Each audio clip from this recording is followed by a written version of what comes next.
Don't decide to do this unless you can stick at it for 2, 3, 4, 5 years.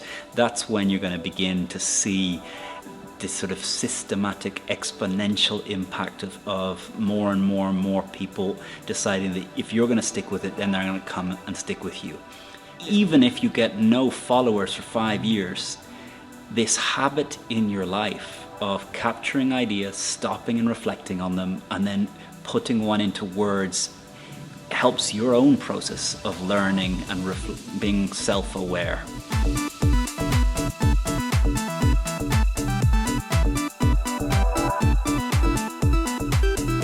It's Conor here in IESE in Madrid, one of the teaching classrooms here in IESE. I had a friend of mine ask me a question this week.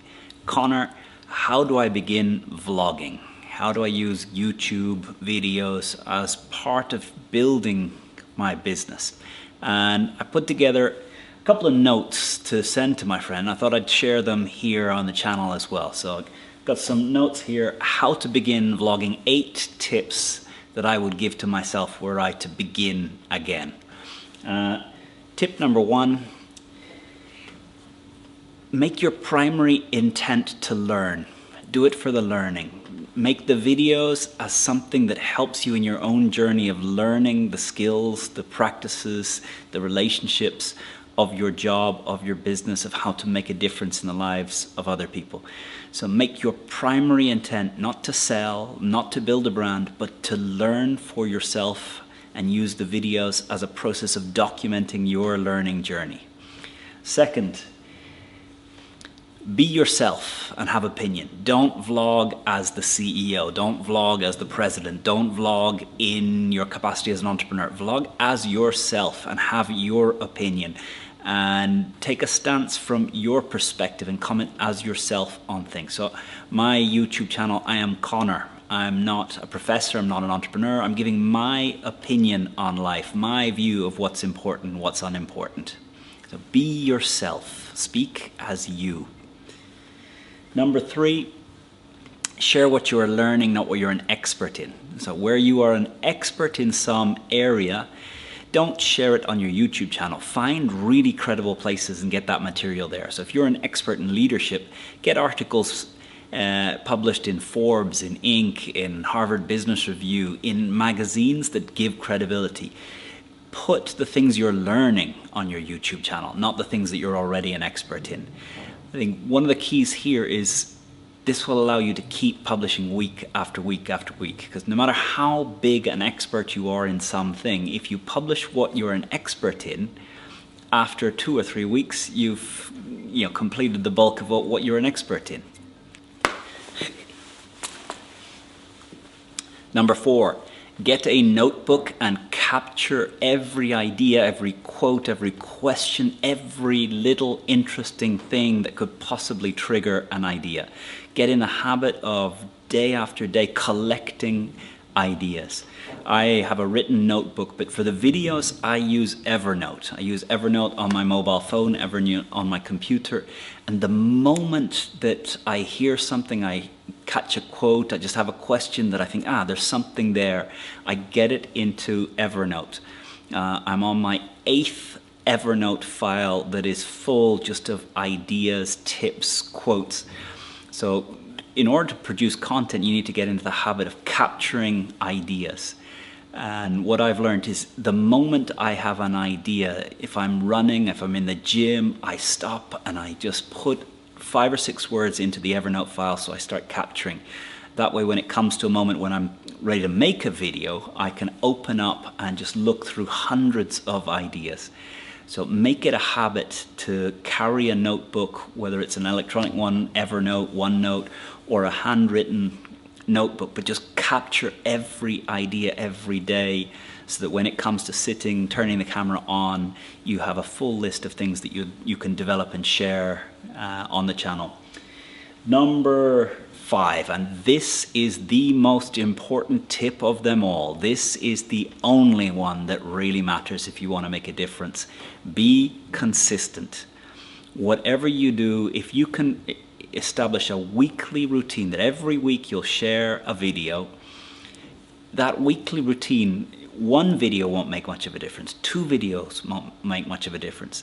But the consistency of weekly, every week for 52 weeks, for 104 weeks, for me, after 5 years of consistently publishing every week, that's where the cumulative effects start to really pay off. And I guess whether you're an Instagrammer, a YouTuber, a blogger, it's this consistency over an extended period of time that really starts to see the exponential payoffs as you get to your 5th, 6th, 7th year.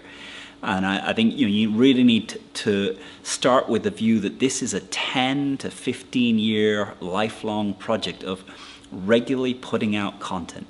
With this attitude of consistency, sometimes what's dangerous for me is publishing what I think is a really good video or a really good blog post, because it's going to make next week's video very hard to produce and to publish, because it's not going to feel as good. So sometimes, in order to keep consistency, it's good to publish a bad blog post. It's good to publish a bad video, because the following week it's going to be easier to publish. And it is far more important to find a way of systematically being consistent than to aim at one excellent video or one excellent article.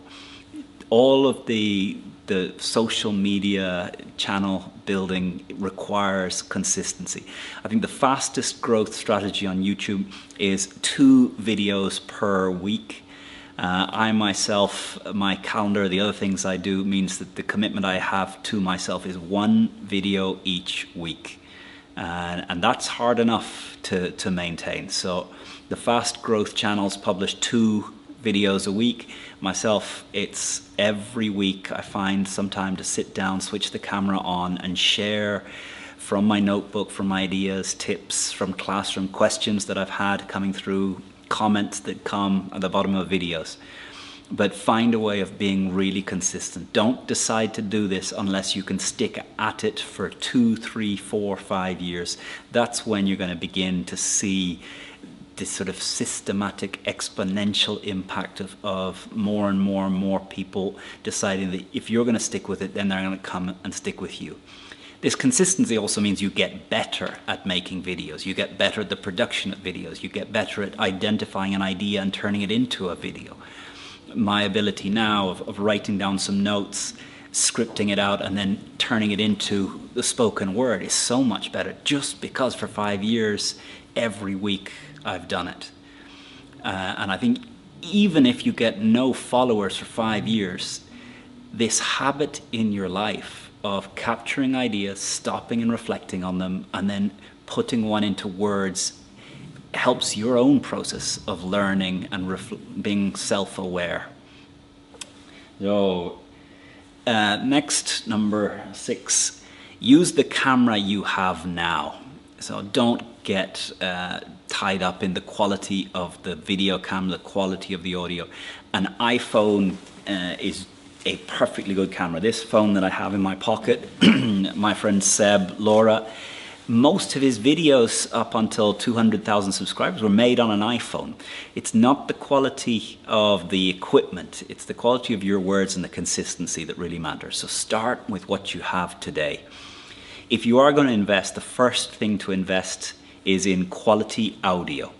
On YouTube, people can put up with poor quality video, but they cannot put up with poor quality audio. I've got on top of my Sony Alpha 7R, I have a Rode VideoMic Pro.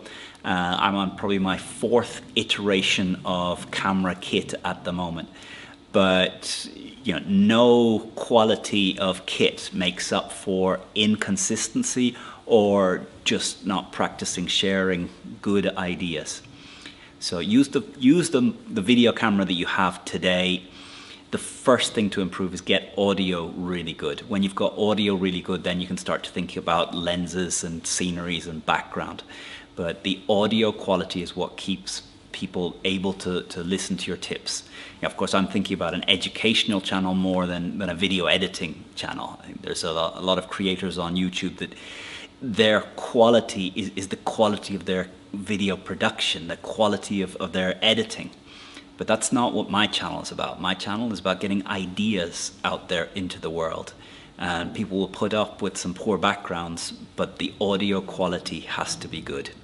So use the camera you got now. If you're going to invest in anything, get the audio excellent first. Next tip, what have we got? The most important metric on YouTube. So if you're going to look at one metric, the metric that affects whether your videos start to get promoted by YouTube is watch time over the first 48 hours. So anything you can do to maximize the watch time on your videos in the first 48 hours, the higher that number gets, the more YouTube will proactively start to put your videos into the feeds of other people that aren't yet subscribers to you. And watch time is not the same as views.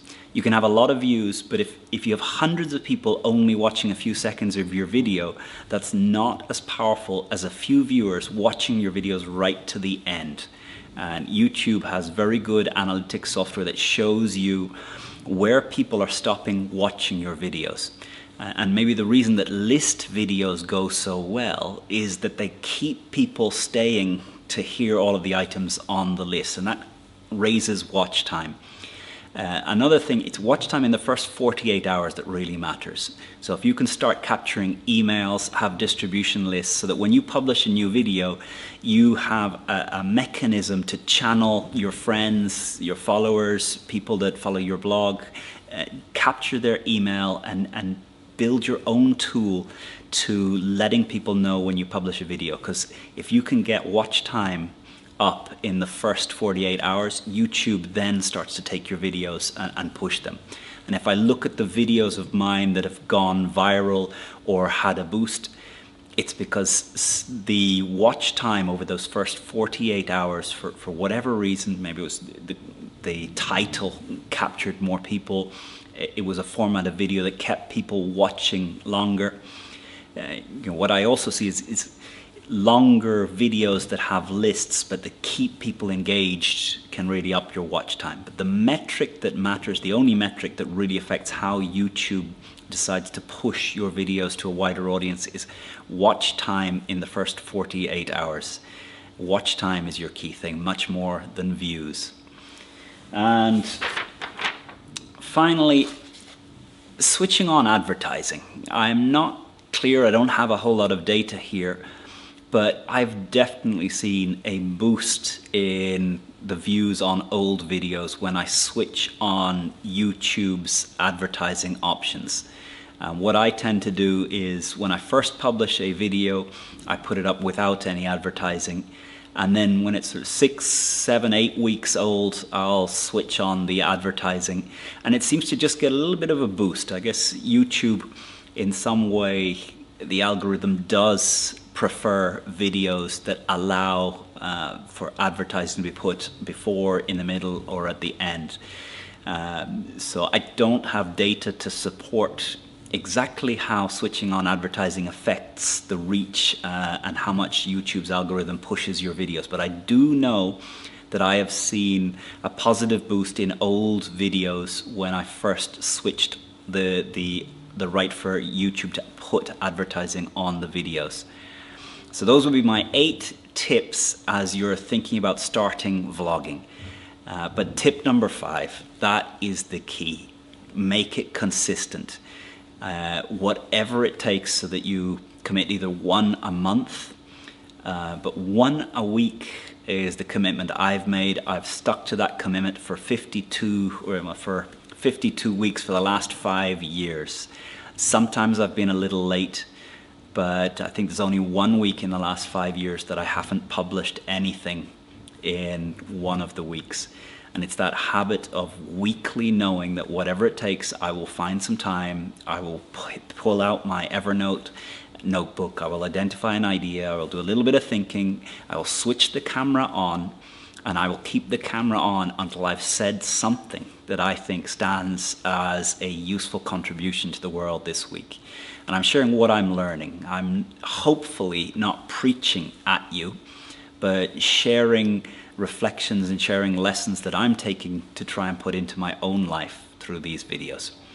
So I hope those 8 tips have been of use for you, in particular if you're thinking about starting vlogging. If you're now well into the vlogging lifestyle, what other tips would you share? And if you're just beginning, what questions do you have? What are you doubting about? I'll make sure there's a link down below this video and up in the little link up above to a couple of resources on the written form of this material, so that you have that to turn back to. So anyway, thank you for your subscribes, your likes, your comments, your questions. This video was generated by a question that came from a friend of mine. So if you have some good questions, get them in, because it helps me put ideas into my notebook. Have a great one.